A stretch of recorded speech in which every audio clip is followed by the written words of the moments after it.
غلیل سے شکار کرنے کا حکم شریعت میں کیا؟ محترم پہلے تو اس سوال سے دو باتیں سمجھ لیں جو کہ مشکل ورڈز یوز کیے انہوں نے۔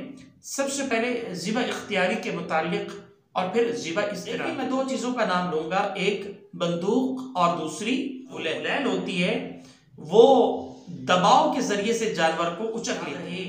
یہ سوالات میرے اپنے کزن میرے محسن ہیں، KS وہاڑی چینل کے آنرڈ سید خضر عباس صاحب، ان کی آڈینس سے چند سوالات آتے ہیں اور پھر یہ ہے کہ میں وہ ان کے جوابات ریکارڈ کروا دیتا ہوں۔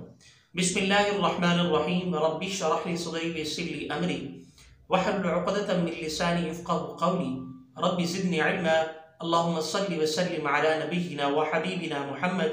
السلام علیکم ورحمۃ اللہ وبرکاتہ۔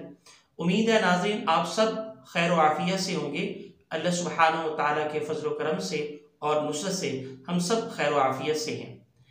ناظرین محترم، اللہ سبحانہ و تعالیٰ کی توفیق سے ایپیسوڈ نمبر 4 آپ کی خدمت میں پیش کرنے کا اللہ نے موقع دیا ہے، اور یاد رہے یہ سوالات میرے اپنے کزن میرے محسن ہیں، KS وہاڑی چینل کے آنرڈ سید خضر عباس صاحب، ان کی آڈینس سے چند سوالات آتے ہیں اور پھر یہ ہے کہ میں وہ ان کے جوابات ریکارڈ کروا دیتا ہوں۔ تو جناب یہ آج کا سوال ہے کہ کیا غلیل سے شکار کرنے کا حکم شریعت میں کیا ہے؟ تو پورا سوال آپ کی خدمت میں پیش کرنا مطلوب ہے۔ کیا فرماتے ہیں کہ مفتیان کرام اس مسئلے کے بارے میں کہ کیا غلیل کے ذریعے سے جب شکار کیا جائے تو عام طور پر شکار زخمی نہیں ہوتا بلکہ دباؤ سے بغیر خون نکلے شکار مر جاتا ہے، اور کبھی ذبح اختیاری کا موقع بھی نہیں ملتا۔ اسی طرح سے گولی لگنے سے کبھی شکار پہاڑ سے گر کر پانی میں ڈوب کر مر جاتا ہے اور چھری سے ذبح کرنے کا موقع نہیں ملتا۔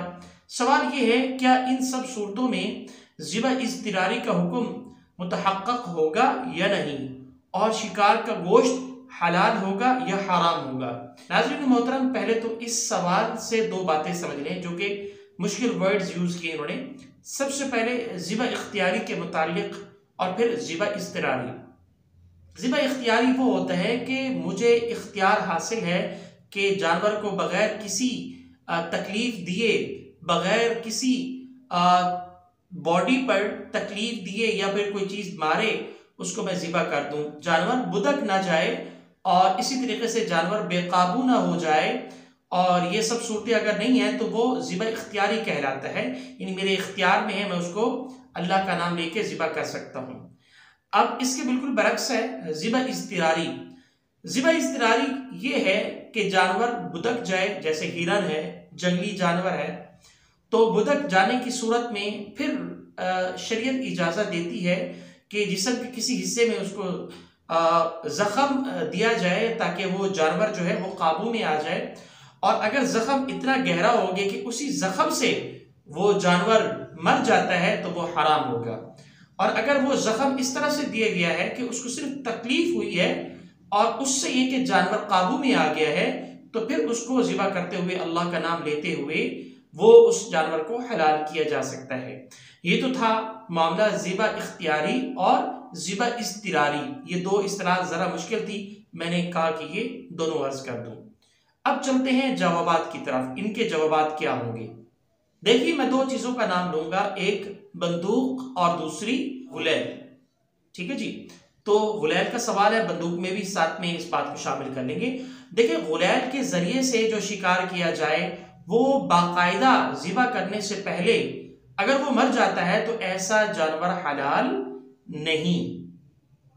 ذبح اضطراری کے لیے تیز دھار آلے پر بسم اللہ پڑھ کر مارنا ضروری ہے،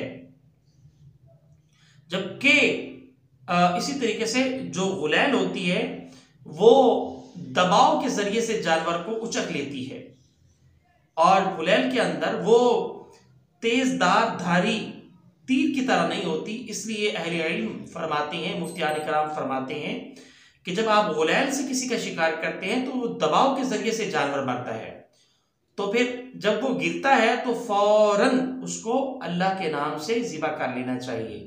اور اگر غلیل کے شکار ہونے سے وہ مر جاتا ہے تو پھر اس پر مفتیان کرام اور اہل علم کی رائے ہے کہ وہ جانور حرام ہے، حلال نہیں.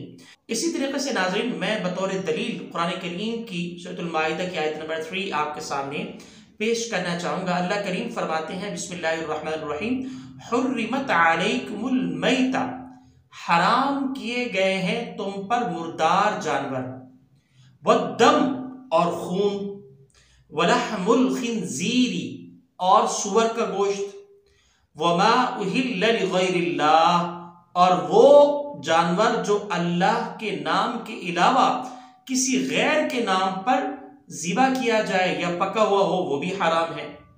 اسی طریقے سے فرمایا والمنخنقۃ، گلا گھوٹنے سے جو مرا ہوا ہو، والموقوذۃ، فرمایا چوٹ کھا کر جو مرا ہو. دو باتیں. تیسری بات والمتردیۃ، اور اگر وہ مرا ہو کیسے؟ گر کر مرا ہو، اگر وہ مرا ہو گر کر. تو فرمایا چوتھی بات والنطیحۃ، اور سینگ مارا ہوا ہو، یعنی سینگ مار کر وہ مر جائے، چوتھی بات. اسی طریقے سے وما اکل السبع، اور فرمایا کہ درندے نے اگر اس کو کھا لیا ہو، درندے کا جو شکار ہوتا ہے اگر اس نے کھا لیا ہو تو وہ بھی حرام ہوگا. لیکن یہ ہے کہ یہاں یہ بتایا جا رہا ہے کہ اگر ما ذکیتم، اگر تم نے ذبح کر لیا، ٹھیک ہے، اگر آپ نے ذبح کر لیا، یعنی اگر اس کو کوئی چوٹ لگی ہے تو فوراً آپ نے ذبح کر لیا، اگر اس کو کوئی اس طرح کا کوئی معاملہ وہ مرا نہیں ہے تو پھر تو جائز ہے. بات اس بات کی ہو رہی ہے لیکن ذبح بھی اللہ کے نام پہ کیا جائے، ذبح کرنے سے پہلے مر جائے تو وہ جانور حرام ہوگا. تو الحمدللہ ناظرین یہ ایپیسوڈ نمبر 4 اللہ کی توفیق سے مکمل ہوئی. انشاءاللہ اللہ نے چاہا تو ایپیسوڈ نمبر 5 میں میری خدمت میسر ہوگی. تب تک کے لیے اپنے میزبان سید رفیق بخاری کو اجازت دیجیے. السلام علیکم ورحمۃ اللہ وبرکاتہ.